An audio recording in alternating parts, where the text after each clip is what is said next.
So I want to stress a few things with the vaccine and children. One, HPV is incredibly ubiquitous in the community. Almost 80% or more people have been exposed to HPV. You cannot prevent it by barrier methods. And then also the important thing about vaccinating children is that you have to vaccinate before you're exposed to it. So if you wait until the person is already sexually active, they've already probably been exposed. So it doesn't mean that your kids are going to have sex earlier. It doesn't mean that they're going to have more partners. It's just a way to protect them from cancer. Are there other ways for them to get be exposed to the virus without having sex, though? Is that, or is it just through sexual contact? Through sexual contact. Including oral sexual contact. And so if you look at remember, as was mentioned, head and neck cancer, I don't take care of that, but there's an epidemic in non-smokers. And and then I'd seen that those young people don't consider oral sex to be sex. So if you ask people, are they having sexual contact? And the answer is no. But if you ask them, well, what exactly are you doing? And the answer is, oh, well, that. And so that is also, so that's probably one of the reasons for the explosion in, or at least the significant increase in head and neck cancer. Okay. And so, I mean, is this a vaccine against colon cancer? No. Okay. But it's still why not? And so that, and I'm assuming that that your children would like to be grandparents one day as well. So I'm assuming they will have sex at some point in time. Yeah. And you can't control their partner, so therefore it makes sense for them to have. Okay, thank you. I'll go fast since there's 4. How frequently do you see post retroperitoneal lymph node dissection result in lymphedema of the lower extremity after you've done a colon, colon resection and then the lymph nodes? I'm not the surgeon. There is a surgeon in the room, but you don't generally do retroperitoneal lymph node dissections for colon cancer. So I think for testicular cancer and other cancers. So normally what would happen is that you would end up taking what the surgeon, I hate to speak for surgeons, maybe you would like to speak, but but normally what they would do is take the mesentery, and they can take the mesentery down to the mesenteric root, but you don't muck around. So they usually don't mess with it. So if someone has retroperitoneal lymph nodes, that's incurable disease, and we don't operate on those. Okay. Or someone who knows how to operate doesn't operate on those. Okay.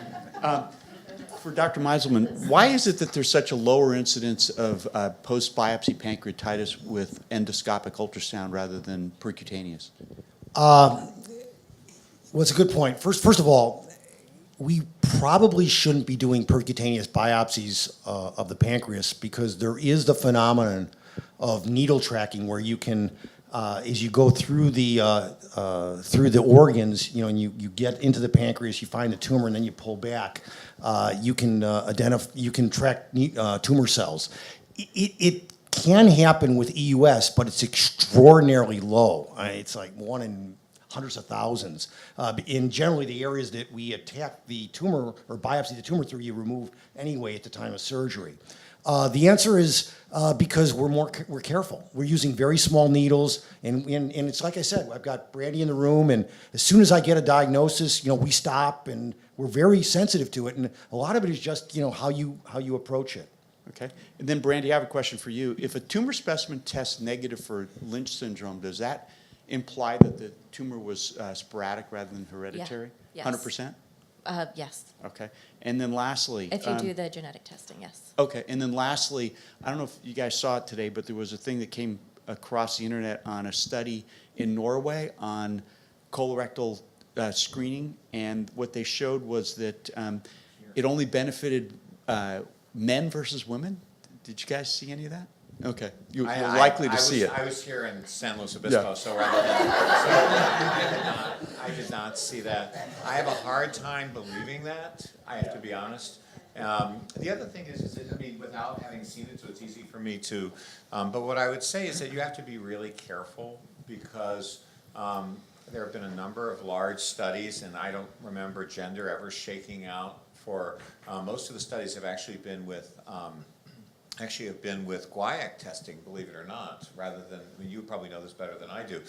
They're, as opposed to colonoscopy. Was this a colonoscopy trial? It was colonoscopy, yeah. Okay, and, once again, you just have to be really careful because depends, the more things you look at, the greater the chance of actually having sort of a random outcome. Yeah. I think it's important because colon cancer screening, and I don't know about the study, but I have a hard time believing it. Yeah, but colon cancer screening is pivotal, and it's not only a screening test, but it prevents colon cancer if you do it correctly. And I think everybody here really has to understand. And I see a lot of people that just won't be screened. I've had one person came into my office with a positive Cologuard test, which is a stool test, which means she may well have a lesion. And she told me she wouldn't go through this screening because she saw the preparation with her husband and he didn't sleep well that night. And no, I mean, I'm not kidding.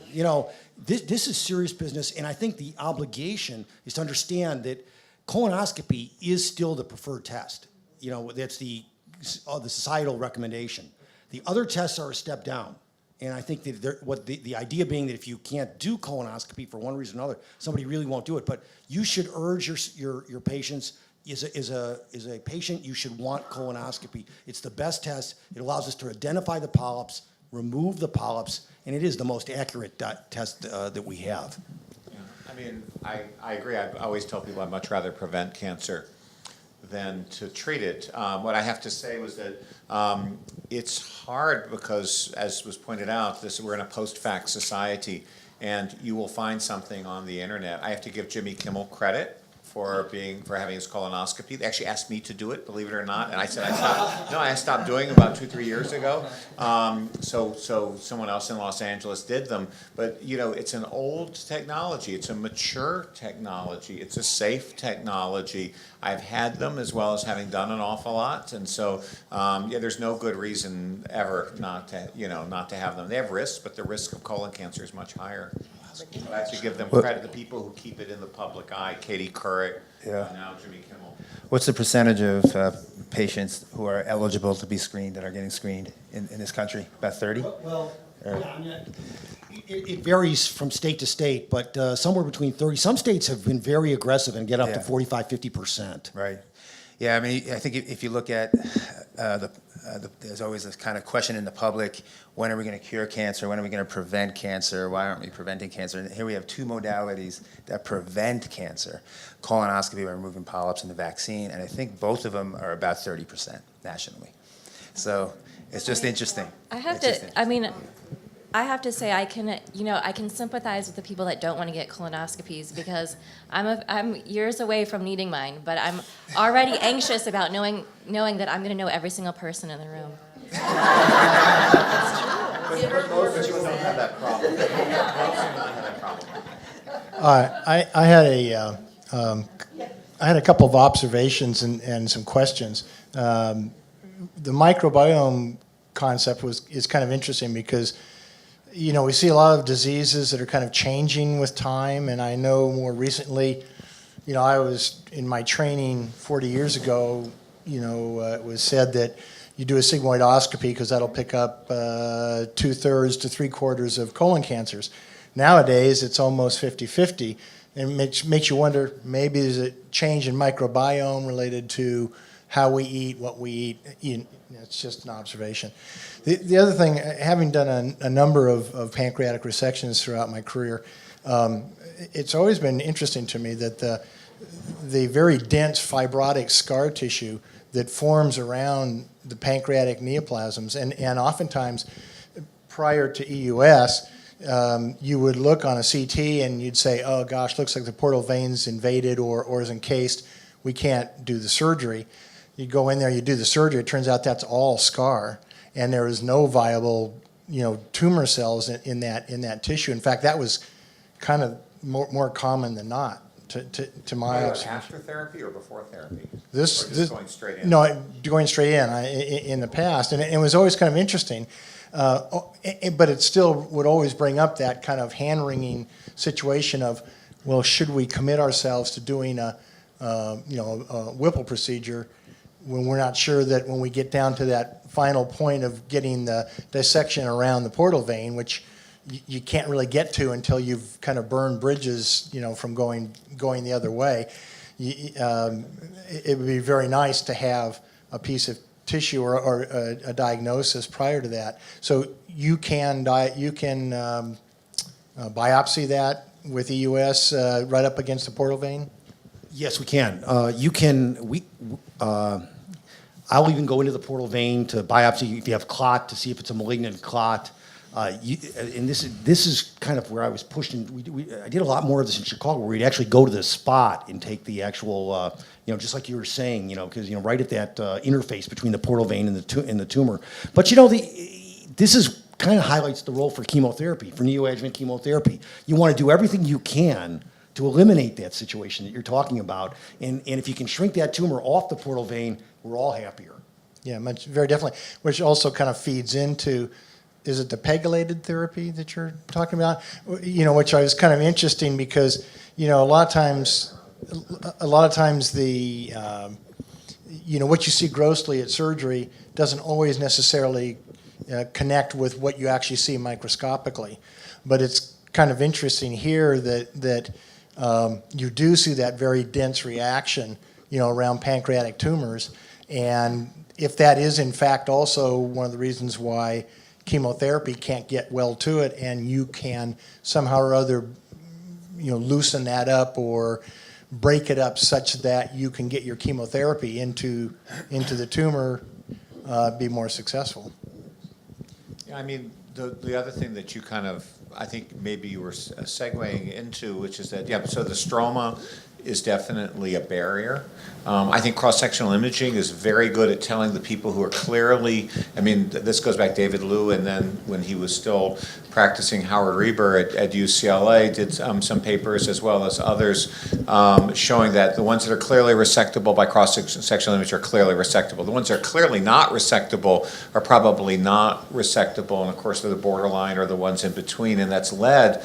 And maybe we see a higher percentage because the ones that are really easy or not don't come to UCLA, if you understand what I'm saying. But I think what's happened, and I think you guys are probably seeing, is really the shift to preoperative, also called neoadjuvant therapy.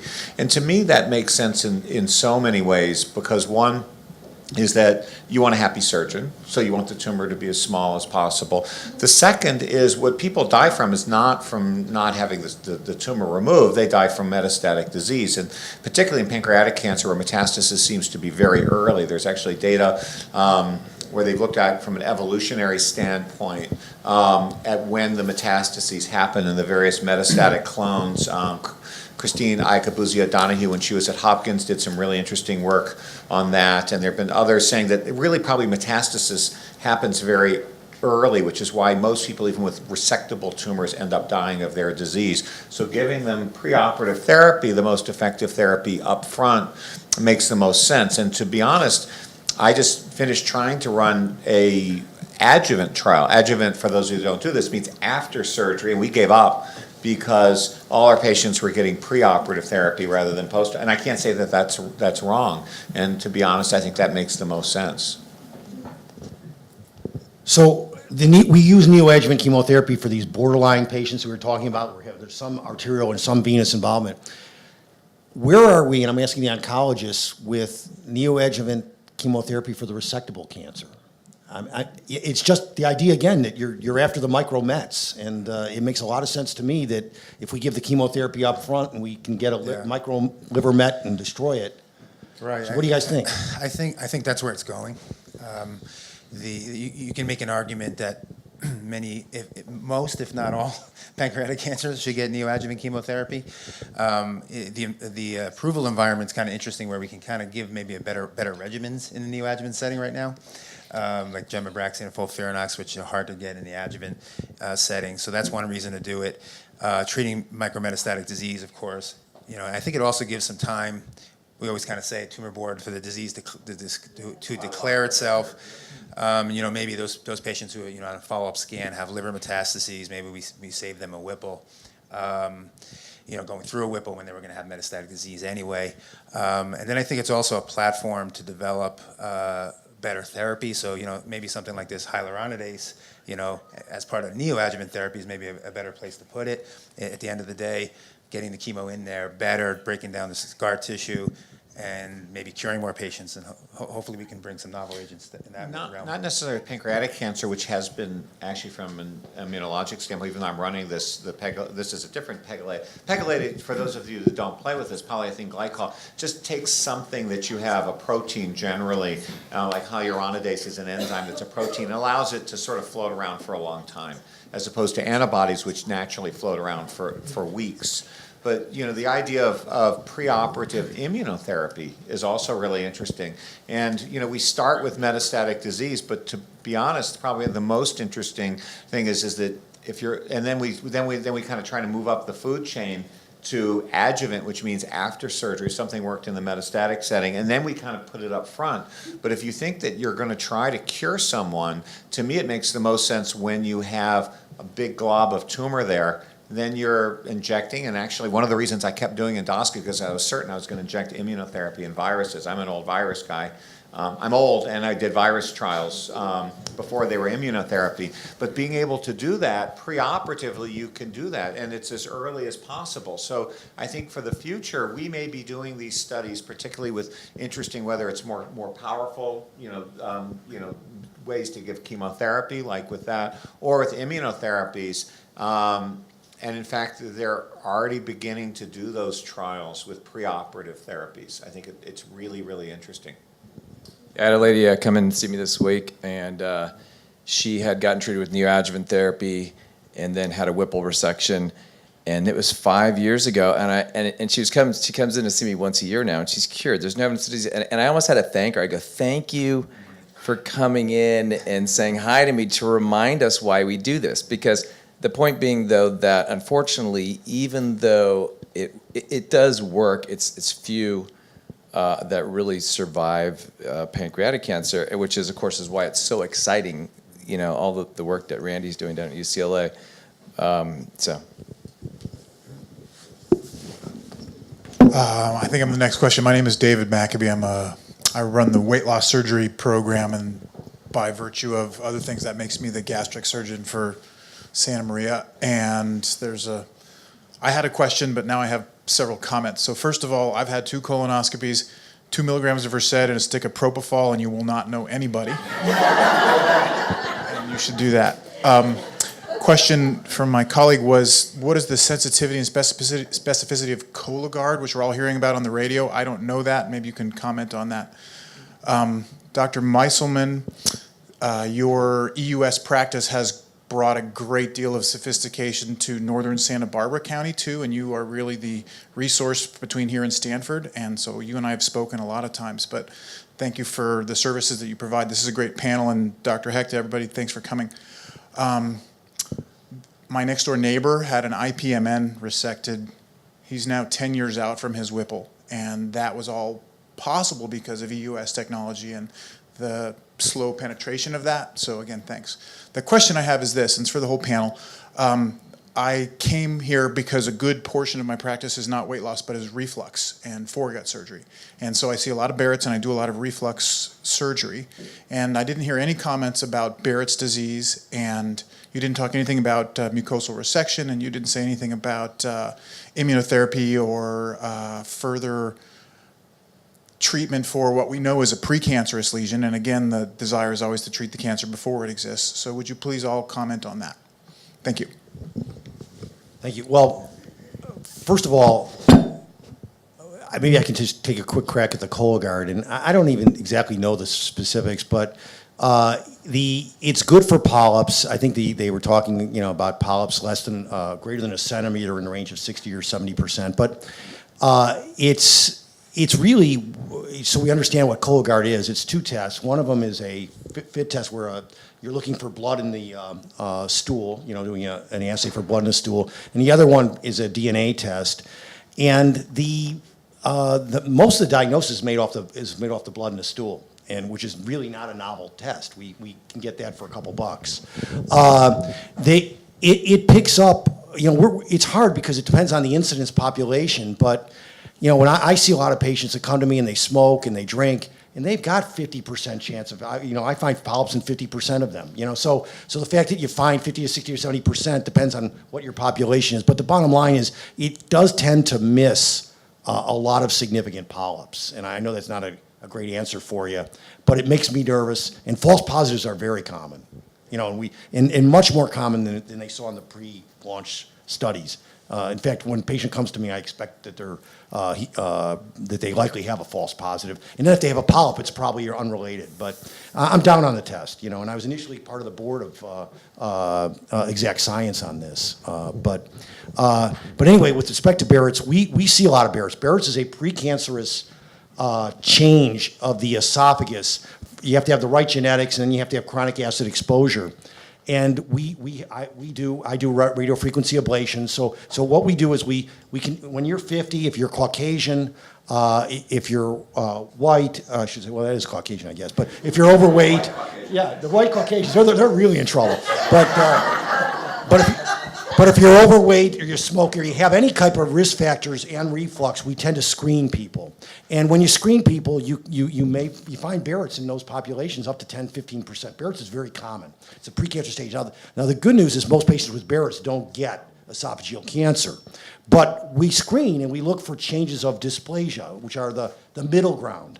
And when we find high-grade dysplasia, we can remove that with radiofrequency ablation. I've got different probes and balloons that I can use to strip the lining of the precancer and grow back a normal lining. So we can do that. Just recently, there were new Barrett's guidelines, I think about a week or two ago. Low-grade dysplasia, we now urge people to. So any type of dysplasia, we want to try to remove that lining and place a new lining. If they've got visible lesions, then we do these endoscopic mucosal resections where we take deep tissues and look at them under the microscope to see whether there's invasive disease. But Barrett's is an issue. I think, the other concepts on Barrett's real quick, and I'll pass the microphone off. The nice part about Barrett's is either you get it by 50 years of age or you don't get it. So one screening does it for people. If they don't have Barrett's, they're done. If they do have Barrett's, you bring them back every 5 years, every 3 to 5 years. And if they get dysplasia and it's low grade or high grade, we can radiofrequency ablate it. And if it goes to cancer, we can prevent cancer. But if it goes to cancer, we may be able to remove it endoscopically or turn it over to our surgeons. Yeah. My only question, maybe, and I have not followed this as closely, the problem is that Barrett's is really common. And fortunately, esophageal adenocarcinoma is pretty uncommon.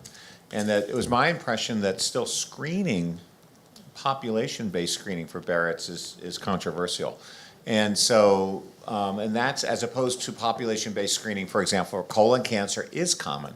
There are about 130,000 cases, roughly, of colon cancer in the United States. But the incidence of adenocarcinoma is actually relatively uncommon. So if you have Barrett's, unless you have high grade, which is still, your chance of getting cancer is pretty small. Wasn't there recently also, I think when I was at AACR, this came up, a PPI for Barrett's actually improved overall. You want to, just a second, then one last thing before I'm going to hand you the mic. And it's mine. I paid for this mic. And so, that shows you have to be a certain age to remember that. But anyway, you have actually a really thankless job from what you're doing, which is that bariatric surgery really helps people. My wife's an endocrinologist, actually a diabetologist, and bariatric surgery really helps people. The problem with gastric cancer is, and the good news is that gastric cancer is actually pretty uncommon in the United States. So if you have gastric cancer in Tokyo or in Seoul, you're actually operated on by someone who's done over 100 that year. They do several a day, and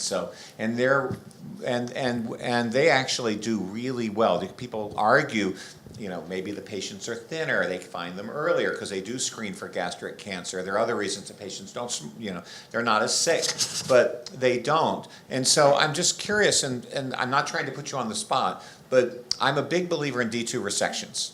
And I have been seeing actually fewer lymph nodes rather than more, particularly in people who are being operated on by bariatric by bariatric surgeons. I know that's not all you do. These are people who are being operated on by people who are only doing bariatric surgery, and then they said, oh, well, I can do a gastric cancer. And I was just wondering what you think. I mean, there's an ongoing discussion, so for those of you to translate, the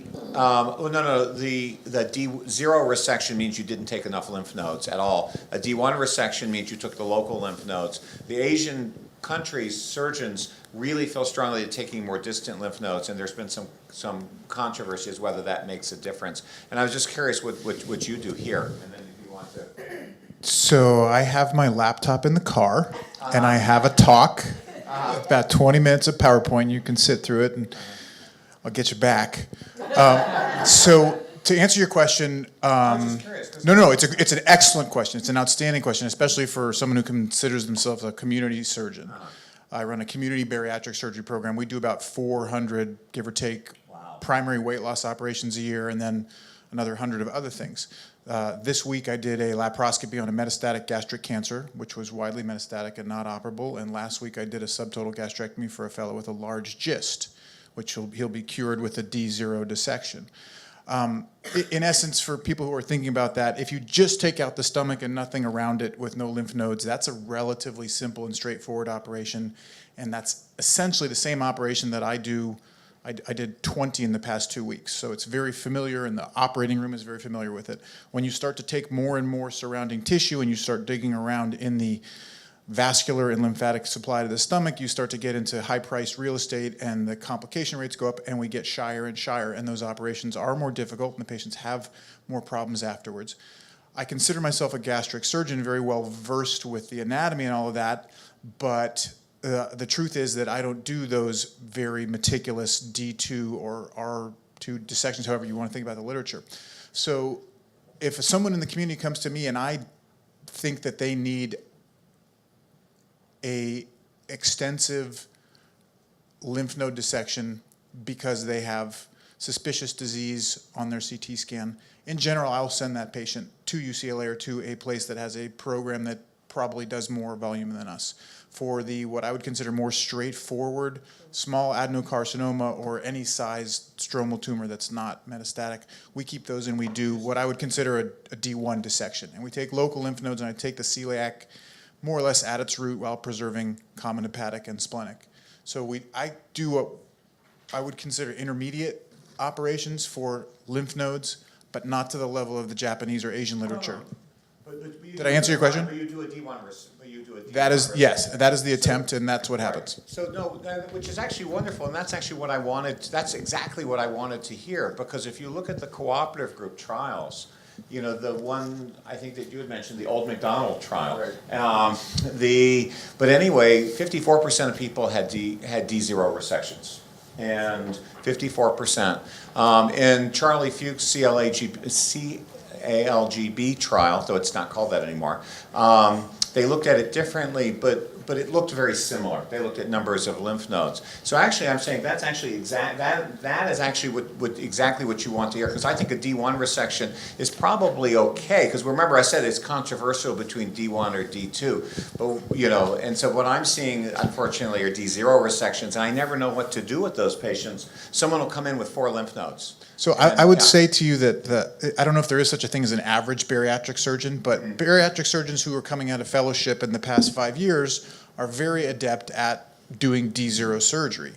My training, which was more than 10 years ago, also laparoscopic, didn't focus exclusively on bariatrics, but was laparoscopic, minimally invasive foregut surgery of all stripes, and I gained confidence in that. Which is great. So, well, I think that as you're seeing patients, you need to communicate back to your surgeons that we need more.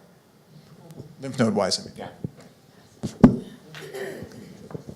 Okay, yes, I can answer Dr. Heck's issues. First of all, yes, it's appropriate to screen for Barrett's AGA guidelines. It is controversial, but it's accepted. I mean, I can get it, but we should screen 50-year-olds that have a risk factor. Yes, you're correct that I certainly believe that PPIs prevent. They are negatively. The use of a PPI is negatively correlated with Barrett's adenocarcinoma, and I think they prevent. But what I really want to talk about, just real quickly, I don't want to get off this, but it's important. There are a lot of people that need PPIs. These are the Prilosec, omeprazole, Nexiums, that are scared by a lot of the literature in dementia, bone thinning, and you need to understand that all the negative studies that have shown all these problems are biased, and that as we are now picking these studies off one by one, Harvard Mass General has gone after these one at a time. It doesn't thin bone. They don't thin bones. The last study from a couple weeks ago showed that not only were not associated with dementia, and these are quality studies where they randomize people yes or no, and that's the only thing that's different in the groups, if they take the medicine or not. And not only did they not cause dementia, but actually the group that were on PPIs had less dementia. But but the important thing is, because I see this every day in the office, people stopping PPIs and suffering. They're exposing themselves to potential cancer. If you need, or one of your loved ones, one of your people that you know needs a PPI, they should take a PPI. You know, it was low-hanging fruit. A lot of easy studies by using these retrospective computer models to show these differences, but the groups were different, and they're all flawed. You have talked about a number of drugs for chemotherapy. I'm wondering, do you have all the drugs that you need? Should we liberalize the way we screen or not screen drugs, or test and approve drugs to make them more widely available? Okay, so there are two. You sure? Sure. Well, I think actually you folded two things together. So one is that we always need more drugs, God, and I'm on film saying that. But anyway, but our patients need more and better drugs. Believe me, when I show these Kaplan-Meier curves, they keep coming down pretty close to zero. That's saying something. On the other hand, they need drugs that work. And that's the problem. And I am a clinical trialist. That's really what I do. I'm not an immunologist. I'm certainly no longer a gastroenterologist. And I do trials because we have actually made mistakes where we have done accelerated approval for drugs like, for example, like Avastin, bevacizumab in breast cancer. That's probably the biggest one recently, where based on, so it's really hard. I think that we should definitely do things faster, and if you have absolutely no idea the amount of paperwork that these people have to do, and I have to do even more on trials. So if you wanted to know what I would do to get things through faster, then that would be the first thing. I sign hundreds of pieces of paper on each individual patient, ostensibly for their safety, and though safety is really important, there are probably better ways to do it. I think things have gotten faster. For example, from the very first PD-1s to the idea that actually the very first trials really to approval was relatively fast. So that's one question. How do we get drugs approved, meaning that they get paid for and things like that, faster? And I'm hoping that we can do that without actually approving drugs that don't work. Okay, we can't afford to do that. There's only so much money in the system. That's a different, sort of slightly different discussion. And all these drugs have side effects, and if we treat a patient with a drug that doesn't work, and they have a bad side effect, we have not helped them. Okay, the second question I think you're going to is the so-called right to try. Okay, and that's a much more complicated issue. I'm actually pretty much against it, sort of like our national society. And so that there are a number of different ways that these things can be done. And I may be doing something similar with a family member, but there are ways that you can get expanded access. The thing that concerns me is that with unfettered right to try, then there are never any trials. And if there are never any trials, we're still bleeding people. And so that, with leeches. And so the only way, now it's hard to put people on studies that have, for example, are randomized to placebo, but just so that you know, very few trials are actually randomized to placebo. And those that are generally in people where there are no standard options, and frequently we'll have things like crossovers. But I've also run trials where the drug that we thought was going to help people, the combination that we thought was going to help people, patients actually on that did worse. And the only way, so I ran 1,000 patient, 1,100 patient first-line colon cancer trial. There are 2 other trials that looked really interesting. There were 2 other trials, including a European trial, and that trial that you talked about, the 80405 trial, had another arm looking exactly at that. You guys may have taken part in that trial. It's a PACE trial. And everything made sense. The Europeans thought it was, the government thought it was, we thought it was, and guess what? It was worse in order, that combination. If we had just looked at the earlier data for an accelerated approval, then that would have become the standard of care, and once it became the standard of care, we would never have been able to actually ask or answer that question, and we would be hurting patients today in first-line colon cancer. So I'm really aware of it. I mean, it's a real hard tension. There is an intermediate thing that doctors can do, and that's what's called a single patient exception. So if you really think that wondermycin is going to help, your patient, okay. And as I said, I'm actually maybe putting one of these together right now for a family member. You can actually do that with the doctor to get, as long as the company is willing to do that. So, but I think that the unfettered part, and I don't know what the cost is going to be, and I do know that one of the costs will be actually slowing down the clinical research that we do, slowing down the clinical research that you have access to here. That's just personally, I am able to see both sides, but I think there is a happy medium, which is that single patient exemption. It's a lot of paperwork, but it's worth doing. Yeah, just one comment on that. I think the FDA, I would have to give some credit to the FDA about, over the last couple of years with the accelerated approvals. For instance, the pembrolizumab being approved for MSI that we've been talking about. I think that was approved, and it was a phase 1 study, and it was only about 25 patients. I think there are certain situations where you sort of look at the data, and some of these targeted drugs with specific mutations, you see, and even phase 1 that's been approved off of, you say, hey, this is clearly working. This is clearly going to benefit patients soon, to get it to the market quicker, and it is getting better from that realm, I have to say. The other thing with that group was that because those drugs are already approved in other indications, is that I don't know of all those patients who needed those drugs during that 2 years, which was incredibly fast, pretty much got them, because there was either a trial they were eligible for, or I have to give the companies that were making this, you have it here, we had expanded access program. I don't know any patient who had MSI in this case, who didn't have the chance to get the drugs. Are there any other questions? If not, can you please join me in thanking our speakers?